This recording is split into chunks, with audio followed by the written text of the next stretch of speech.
Semangat pagi sahabat dunia tambang kita bertemu kembali pada kesempatan kali ini. Dan seperti biasa kita akan menjawab pertanyaan yang diajukan oleh teman kita. Pertanyaan ini seperti ini. Nah, setelah menyimak video ini, artinya beliau sedang menonton video kita yang lain, timbul pertanyaan, Pak.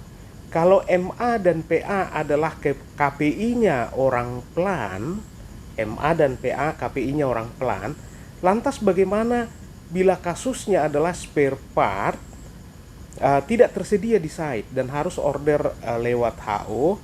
Bagaimana pula bila bagian purchasing sudah siap PO tapi belum bisa rilis dari bagian keuangan karena masalah ketersediaan dana? Kira-kira begitu. Nah, artinya di sini terlambat spare partnya karena tidak ada dana untuk membeli spare part, kira-kira begitu ya. Apakah masih relevan bila dikatakan MA dan PA adalah KPI-nya bagian plan? Oke, kira-kira itulah inti dari pertanyaannya. Nah, dan pertanyaannya kita munculkan nanti di screen. Baik, yang pertama, kanal YouTube Dunia Tambang Kita tidak pernah menyebutkan bahwa PA adalah KPI-nya orang plan. Tapi yang menjadi KPI-nya orang plan itu adalah MA, Mechanical Availability. Nah, kenapa PA, Physical Availability, bukan KPI-nya orang plan? Nah, kita kembali ke rumusnya ya. Kalau kita lihat di Kepmen SDM nomor 1827/2018 di lampiran 2 halaman 116, di sana dijelaskan rumusnya bahwa PA sama dengan W plus S dibagi W plus S plus R. Artinya ada 3 variabel yang dibutuhkan ya untuk bisa menghitung physical availability, yaitu W, S, dan R. Oke. Nah, sekarang kalau kita lihat satu-satu. Variabel W itu saya pikir ada di semua mungkin semua departemen, baik departemen produksi, departemen plan, itu juga bisa punya data itu karena ada di timesheetnya, kira-kira begitu. Kalau W ya, W. Nah, tapi begitu S standby ya, standby time. Nah, standby itu misalkan dalam artian jalan rusak sehingga hauling harus berhenti. Nah, itu standby.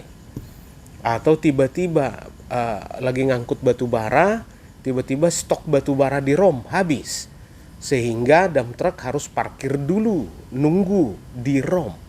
Nah, itu standby. Nah, maka siapa yang punya ini? Tentu orang plan nggak punya data S, nggak punya data S. Ya, bisa aja punya, tapi karena minta, kira-kira begitu. Tapi yang mengelola data S bukan departemen plan, yang mengelola. Nah, sementara S tadi mempengaruhi di PA, Physical Availability, W plus S dibagi W plus S plus R. Yang punya data S itu orang produksi. Oke, nah kemudian tadi WSR. Yang punya data R itu baru orang plan. Itu baru orang plan. Nah, itu kenapa kita sebutkan bahwa PA itu nggak cocok jadi KPI, Key Performance Indicator Departemen Plan. Nggak cocok juga menjadi KPI-nya orang produksi. Karena orang produksi tentunya nggak punya data R, repair. Begitu juga orang plan tentunya nggak punya data S, standby. Jadi PA cocoknya menjadi KPI-nya siapa? Menjadi KPI divisi. Atau kalau kita kontraktor, maka KPI-nya PJO. Karena tentu PJO harus mengendalikan plan, harus mengendalikan produksi. Jadi PA itu cocoknya KPI orang yang atau departemen yang mengelola tiga-tiganya, W, S, dan R. Nah, terus orang plan KPI-nya apa dong? Ya, maka kita lihat yang dikelola orang plan apa? W, iya, karena semua punya W. Nah, kemudian variabel kedua R. Iya, betul. Orang plan mengelola R, tapi tidak mengelola S. Nah, parameter unjuk kerja peralatan yang mana yang hanya melibatkan W dan R? Iya, hanya satu, mechanical availability. Itulah kenapa KPI-nya orang pelan itu adalah mechanical availability. Dan sebaliknya, orang produksi KPI-nya mana dong? Ya, orang produksi punya data apa? W, tadi semua orang punya. Nah, apalagi yang dia punya? S, dia punya. R, dia nggak punya. Maka yang parameter mana yang paling cocok menjadi KPI-nya orang produksi? KPI yang hanya melibatkan dua variabel ini. Apa itu? UA, Utilization of Availability. Rumusnya apa? W dibagi W plus S. Nah, itu kenapa UA cocoknya menjadi KPI orang produksi, MA cocoknya menjadi KPI orang plan, sedangkan PA dan EU, effectiveness of utilization, yang rumusnya W dibagi W plus S plus R, PA dan EU, karena semua variabel ada di sana, cocoknya itu menjadi KPI-nya divisi yang membawahi Departemen Plan dan Departemen Produksi. Atau kalau di kontraktor ya KPI-nya PJO lah, kira-kira begitu, sahabat dunia tambang kita. Nah, kemudian tadi disinggung, bagaimana kalau spare part tidak ada misalnya, sehingga butuh waktu, dalam kasus di pertanyaan ini belum ada uang untuk beli, jadi harus cari uang dulu, atau cari pinjaman dulu. Tentu cari uang atau cari pinjaman itu butuh waktu. Waktu untuk cari plus waktu untuk membeli itu masuk variabel mana? Nah, karena ini berhubungan dengan spare part, tidak ada keraguan sahabat dunia tambang kita. Itu masuk kategori R. R. Repair. Oh, berarti mencederai kinerja KPI-nya plan dong? Yes. Oh, tapi kan yang lambat beli purchasing. Nah, itu kenapa sahabat dunia tambang kita, sebagai orang plan yang mengelola alat, perbaikan dan perawatan, kita harus menghitung berapa ketersediaan stok, minimum stok untuk setiap spare part. Kita harus menghitung. Dan itu juga kenapa akan lebih bagus pengelolaannya kalau sebuah perusahaan mengelola alat itu tidak terlalu, variannya tidak terlalu banyak. Jangan sampai misalnya mengelola truknya cuma 10, tapi 10-10-nya terdiri dari 5 merek misalnya. Tentu spare partnya akan berbeda. Maka kita harus menyediakan spare part yang banyak jenisnya. Dan itu akan butuh, karena ada inventory cost. Uangnya tertahan. Nah, maka dan sebagai orang plan kita harus menghitung berapa minimum stok untuk setiap jenis spare part. Nah, kemudian kita harus membuat mana yang kategori harus ada setiap saat, terutama yang consumable part. Atau kita juga harus mengelompokkan mana kelompok-kelompok spare part yang kita sering sebut JIT, just in time. Kapanpun dibutuhkan, sekejap bisa dibeli ke toko di pinggir jalan misalnya. Nah, maka untuk spare part yang seperti itu nggak perlu di stok banyak-banyak.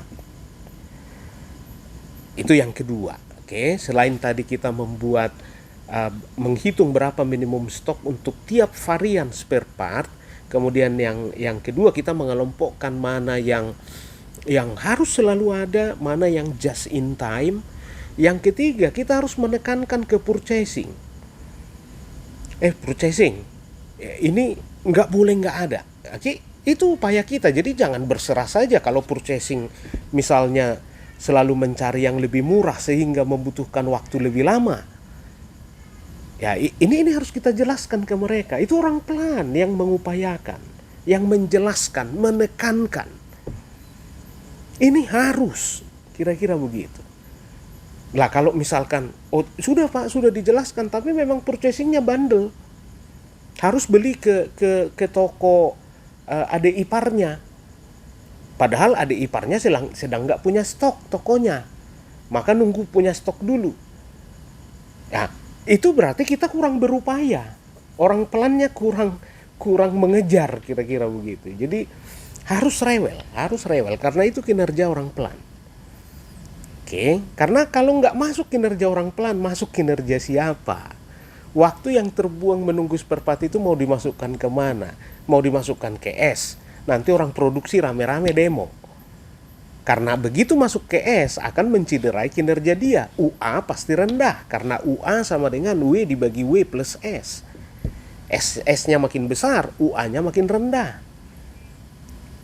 Ya, padahal sih dia nggak mau. Oh kalau begitu nggak boleh masuk ke S, nggak boleh masuk ke R, ya udah kita masukkan aja ke W. W itu kan prestasi, waktu yang berhasil betul-betul dia bekerja.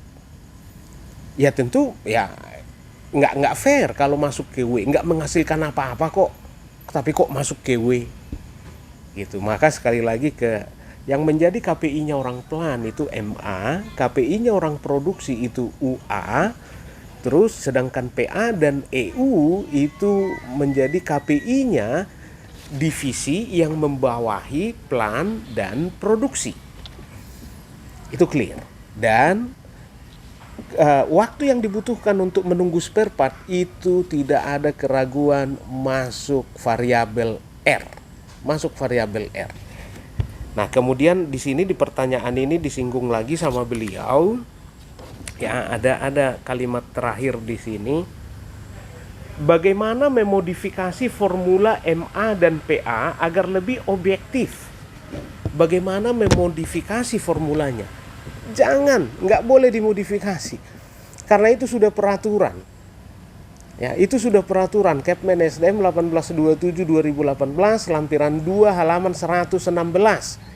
Siapa yang bisa merubah itu? Hanya menteri ke atas. Ya berarti menteri sama presiden. Jangan diubah-ubah, nanti jadi judulnya jadi pelanggaran jadinya. Ya, jadi clear ya sahabat India Tambang kita. Nah, saya pikir sudah menjawab. Tapi kalau ada pandangan yang berbeda silahkan masukkan di kolom komentar. Saya pikir begitu dan sampai bertemu di video berikutnya.